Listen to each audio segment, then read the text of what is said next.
नमामि शमीशाननिर्वाणरूपं विभुं व्यापकं ब्रह्मवेदस्वरूपम् अजं निर्गुणं निर्विकल्पं निरीहं चिदाकाशमाकाशवासं भजेऽहम् निराकारमोङ्कारमूलं तुरीयं गिराज्ञानगोतीतमीशं गिरीशं करालं महाकालं कृपालुं गुणागारसंसारपारं नतोऽहम् तुषाराद्रिसङ्काश गौरं गभीरं मनोभूतकोटिप्रभाश्रीशरीरं स्फुरन्मौलिकल्लोलिनी चारुगङ्गा लसद्भालबालेन्दुकण्ठे भुजङ्गा चलत्कुण्डलं भ्रूसुनेत्रं विशालं प्रसन्नाननं नीलकण्ठं दयालुं मृगाधीशचर्माम्बरं मुण्डमालं प्रियं शङ्करं सर्वनाथं भजामि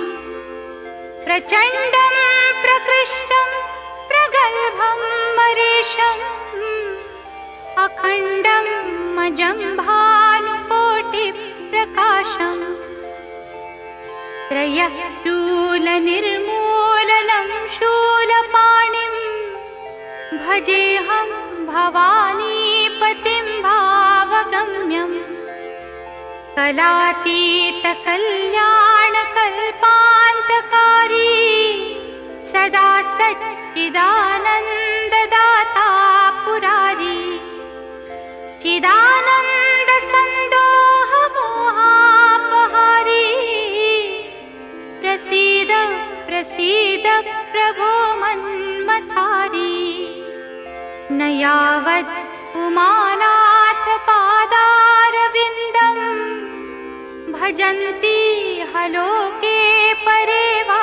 नराणां न तावत् सुखं शान्तिसन्तापनाशं प्रसीद प्रभो सर्वभूताधिवासम् न जानामि योगं जपं नैव पूजा नतोऽहं सदा सर्वदा शम्भुतुभ्यं जराजन्मदुःखौघतातप्यमानं प्रभो पाहि शापान्नमामीश शम्भो रुद्राष्टकमिदं प्रोक्तं विप्रेण हरतुष्टये ये पठन्ति नरा भक्त्या तेषां शम्भुः प्रसीदति इति श्रीमद् रामायणे विप्रकृतं रुद्राष्टकं श्रीशिवार्पणमस्तु। ॐ शान्ति शान्ति शान्ति।